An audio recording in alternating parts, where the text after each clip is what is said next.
Magandang araw mga Misteryo Buddies. Ako si Day. Welcome sa Quintero Stories. Sa channel na ito, sama-sama tayong susubok sa mga kwento puno ng takot at misteryo. Ang mga kwentong ito ay tiyak na magpapaangat ng ating kilig at kasabikan. Kaya't ihanda ang inyong mga puso at isipan. Simulan ang ating paglalakbay sa mga kwentong puno ng takot at hiwaga. Handa na ba kayo? Let's dive in.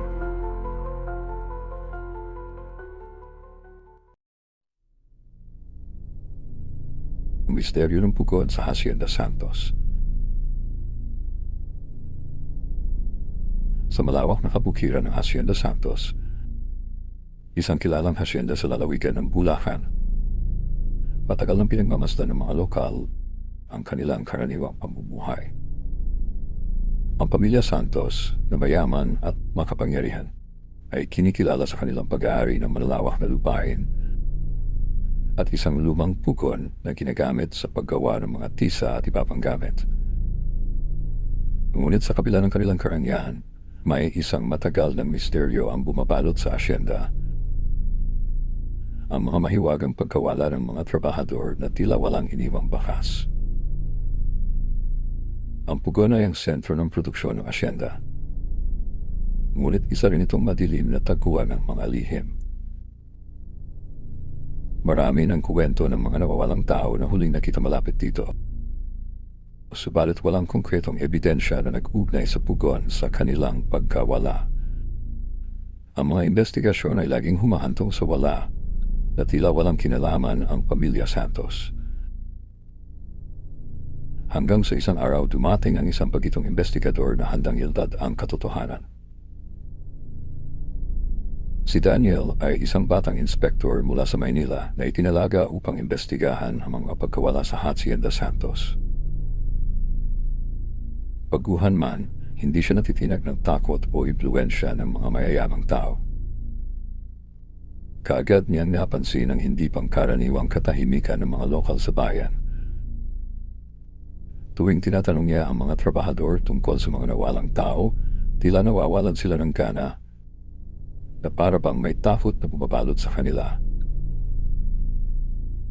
Isa sa mga trabahador na kanyang nakausap ay si Mang Pepe, isang matanda na matagal nang nagtatrabaho sa pugon.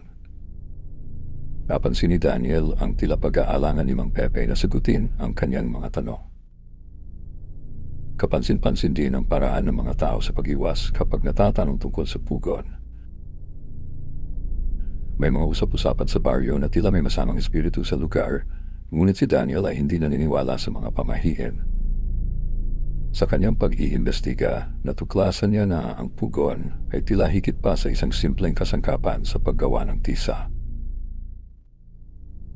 Bumalik si Daniel sa nakaraan upang pag-aralan ang mga kaso ng pagkawala. Ang unang naitala ay si Romy, isang bagitong trabahador na bagong salta mula sa Ilocos. Isang umaga matapos ang kanyang ikalawang linggo ng pagtatrabaho, hindi na siya nakita.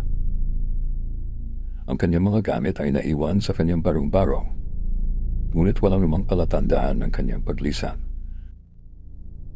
Nagsimula ang mga bulong-bulungan na maaring may kinalaman ang pugon sa kanyang pagkawala, ngunit walang mapagpatunay. Sunod na nawala ay si Aling Minda, ang labandera ng pamilya Santos.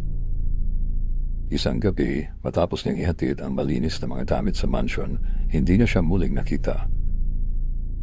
Ang kanyang anak na si Lilia ay umiyak ng umiyak, ngunit walang makuhang sagot ang pamilya.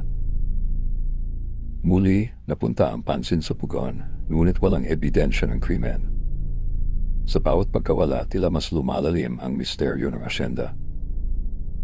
Sa patuloy na investigasyon ni Daniel, natuklasan niyang si Don Enrique, ang matandang patriarch ng pamilya Santos. Tila may malaking kontrol sa mga tao sa asyenda. Siya ang nagbibigay ng trabaho sa mga tao at humahawak ng mga kontrata, kaya't walang gustong magsalita laban sa kanya. May mga hinala si Daniel na may mga itinatakong kasunduan si Don Enrique, lalo na't may maulat ng iligal na aktibidad sa loob ng hacienda noong kabataan pa ng Don. Napag-alaman din ni Daniel na tuwing may nawawala, tila laging nagiging abala ang pugon. May mga gabi na nag-aapoy ito kahit walang sinasabing produksyon. Isang gabi, nagpasya si Daniel na silipin ito. Nagdahan-dahan siyang lumapit at laking gulat niya nang makita niyang may mga kalalakihan na tila may daladalang mabibigat na sako patungo sa pugon. Ang mga sako ay nakakatakot na may mabahas ng dugo. Hindi na nakatiis si Daniel at nagpasya siyang pumasok sa pugon isang gabi nang walang tao. Ang pugon ay malaki at malalim na para bang sumasalamin sa mga lihim ng pamilya Santos. Sa loob na amoy niya ang masangsang amoy ng sunog na karne at dugo. Sa ilalim ng pugon, natagpuan niya ang mga buto ng tao na hindi pa tuluyang nasusunog. Sa takot at gulat, agad niyang isinara ang pugon at bumalik sa kanyang sasakyan. Handa ng iulat ang kanyang natuklasan sa mga awtoridad. Ngunit bago pa siya makaalis, naharang siya ng mga tauhan ng pamilya Santos. Pinilit siyang papalikin sa loob ng pugon at sinabi sa kanya na wala siyang karapatan na manghimasok sa kanilang pamilya. Doon niya natuklasan ang mas nakakatakot na katotohanan. Ginagamit ng pamilya Santos ang pugon upang sunugin ang mga bangkay ng sinumang humahadlang sa kanilang mga iligal na gawain. Nakahanap ng pagkakataon si Daniel na makatakas mula sa mga tauhan ng asyenda. Agad siyang nagtungo sa bayan upang tawagin ang kapulisan. Ngunit ang pamilya Santos na makapangyarihan sa bayan ay nagkaroon ng impluwensya kahit sa mga lokal na pulis. Hindi basta-basta naniniwala ang mga awtoridad sa kanyang mga sinabi. Sinubukan nilang takutin si Daniel at pinilit na itigil ang investigasyon. Sa kabila nito, hindi sumuko si Daniel. Naghanap siya ng mga saksi at ebidensya upang patunayan ang kanyang mga natuklasan. Pinilit niyang palakasin ang kanyang kaso kahit na patuloy siyang tinatakot ng mga Santos.